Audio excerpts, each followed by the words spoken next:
Christmas Eve, 1914. The war was supposed to be over by now.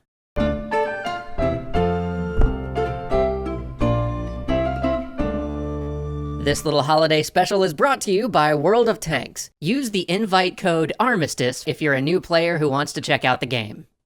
The Christmas Truce is one of the most poignant events of the First World War, a time when men rose up above the madness of the conflict and, for just a moment, saw each other as fellow humans. This is an event that definitely did happen. Thousands of men laid down arms in the truce, but a century of retellings has also kind of sanded down its rough edges and oversimplified its messy reality. Indeed, this event wasn't just the result of pure human spirit and holiday cheer. It was a host of unique factors that drove these enemies to spontaneously declare peace in no man's land.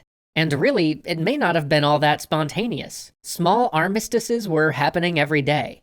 As frontline troops became accustomed to the rhythms of trench warfare, they learned that looking the other way now and then could bring a shred of safety and calm to their lives. The armies ate meals at the same time, which became a daily ceasefire. Patrols frequently ignored each other, adopting a live and let live attitude. Troops often shouted to each other across the lines. After all, the autumn battles had passed, and both sides were waiting out the winter. In reality, the weather was the primary enemy for both sides. The high water table at Flanders meant that the trenches were always filling with water, sometimes collapsing and burying men inside. Soldiers leaned against the walls to sleep, trying to keep themselves out of the wet. Food supplies had to be hung up on dugout ceilings. And that winter had been particularly miserable. Weeks of rain flooded the dugouts. The mud pulled men down like quicksand.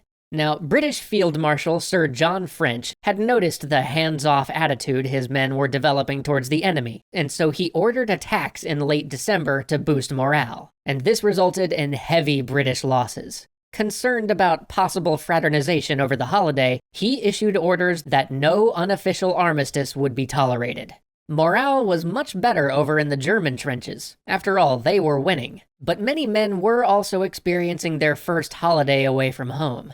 Knowing that this would be difficult, commanders brought Christmas to the trenches, shipping thousands of presents to the field. Each man received a gift from the Kaiser: cigar boxes for NCOs, a pipe with the Crown Prince on it for the ranks. The British, for their part, received a brass box from Princess Mary filled with cigarettes, tobacco, a Christmas card, and sweets. And then there were personal packages. Enterprises sprang up on the home front, offering family members a chance to send gift boxes to the troops. British soldiers received plum puddings and 1,000-count boxes of cigarettes. German and Austrian troops were bombarded with chocolate and salami and cognac. Both sides received winter clothing. In truth, though, the gifts were kind of a nuisance. I mean, there was nowhere to put it all. Soldiers didn't have a place to store 1,000 extra cigarettes. But that Christmas Eve delivered a true gift. The rain stopped, and the trenches drained. Dry cold froze the mud into a hard surface, almost like a floor. Snow dusted the countryside. That afternoon, the gunfire dwindled, and in some sectors it stopped entirely. The weather just seemed too nice for it. The Germans, stuffed with Christmas chocolate and cheered by the weather, started putting lit Tannenbaum up on their trench parapets. And then, the German line started singing.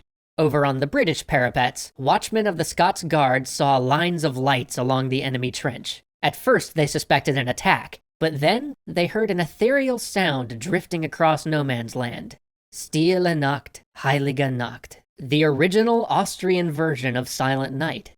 Sensing a challenge, Guards Officer Lieutenant Sir Edward Hulse decided that they should drown this out with their own carol. The sides went back and forth, but soon the competition merged into a harmony of Good King Wenceslas and Auld Lang Syne. The men began shouting Christmas greetings across the line, jokingly at first. A few even stepped out to talk. Hulse didn't know it, but the same thing was happening up and down the entire British line. Agreements formed. In some sectors, the officers met at the wire and shook hands, agreeing to cease hostilities the next day. In other areas, the ranks took the lead, Germans shouting across no man's land, "English, tomorrow if you no shoot, we no shoot." At times, it was just one brave soul walking into no man's land waving a newspaper. These overtures were extremely dangerous. Though peace was breaking out in certain areas, it didn't happen everywhere. One British regiment responded to German caroling with a machine gun blast. Some unarmed soldiers were gunned down trying to broker this holiday armistice. But in most sectors, the ceasefire held. This truce mostly happened between German and British units. The French and the Belgians, whose countries were under German occupation, were less inclined. There were agreements to bury the dead and cease hostilities, but not as much fraternization. Yet a Bavarian unit held fire during a French mass, and both sides halted fighting long enough for a guest, a soloist from the Paris Opera, to make a performance. British Indian troops, who were a bit unfamiliar with this whole Christmas deal, saw the lit German trees and thought of their own holiday of Diwali. They held fire, but also held position, until some Germans tempted them out of the trenches with cigars and cigarettes. Soon the men were smoking together on the parapet. That Christmas night, the troops slept in sublime quiet. Christmas Day dawned, bright and cold, the sky clear for the first time in weeks. To their shock, British troops looked across no man's land to see the Germans walking around on their parapets. Such a thing was suicidal in daylight, and that gesture of trust, more than anything, lured a few British out. It was heaven to at last stand up straight and walk on solid earth. Some had ventured into no man's land on Christmas Eve, but in daylight it was impossible to ignore the bodies lying between the trenches. The two sides buried their dead in common graves, grieving side by side in joint services, listening to the faraway sounds of battle from other sectors.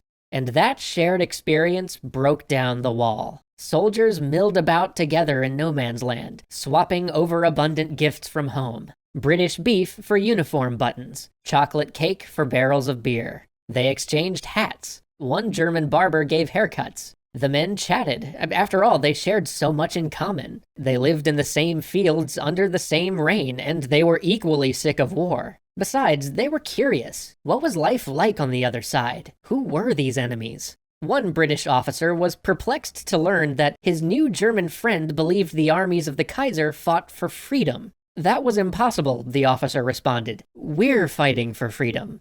Amid this, Lieutenant Hulse found himself talking to Lieutenant Thomas of the 15th Westphalians, who had something to pass on, a Victoria Cross and a packet of letters. An English officer had died in the German trench during the last attack. Perhaps he could give these to the man's family? Touched, Hulse removed his own silk scarf, a gift from home, and presented it in thanks. Thomas, embarrassed that he had nothing to give in return, sent a soldier to fetch the fur gloves that his family had sent. Up and down the line, men started bringing out footballs. Kickabouts broke out, with men from both sides chasing the ball among shell holes and sliding on the frozen ground. In one sector, a group of Highlanders challenged a Saxon regiment, who burst out laughing whenever a kilt flew up during play. But not all of this activity was goodwill. On both sides, a few used the gatherings to reconnoiter enemy trenches, and both sides used the time to repair dugouts. Of course, for some, this fraternization appeared false. One British soldier flashed his squadmate a hidden dagger, while another refused to smoke German cigarettes, fearing that they might be poisoned. When one squad of Bavarians discussed whether to meet the British, their corporal snapped at them. Such a thing should not happen in wartime. Have you no German sense of honor left at all? They weren't surprised. The night before, the same soldier had refused to join the unit's Christmas service. Corporal Hitler was odd like that.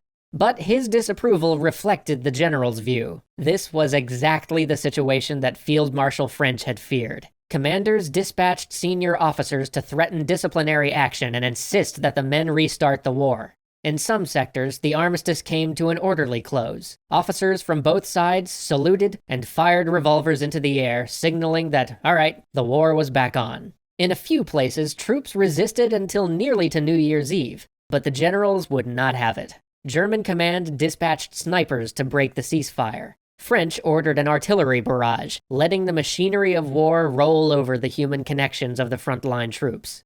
Nothing like this Christmas truce would happen again. The generals wouldn't allow it. On Christmas Eve 1915, British officers ordered a 24-hour artillery barrage. Men who tried to form a truce were court-martialed. Machine guns drowned out German carols. But the generals needn't have bothered. The spirit of that truce was unique to 1914, a symptom of a young war. By Christmas 1915, those troops had experienced chlorine gas and creeping bombardments. Zeppelins were bombing London. The Battle of Verdun would end just before the holiday, leaving 750,000 casualties.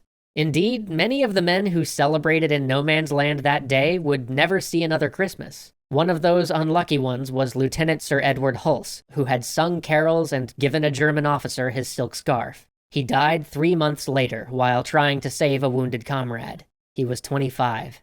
And yet, Hulse is not remembered today for his military achievements, or even the book of letters that his friends published after his death. He and so many others are remembered for a victory entirely their own, when a group of brave men ventured into the line of fire, trusting their enemies not to shoot, and believing that humanity was better than the bonfire it had built for itself.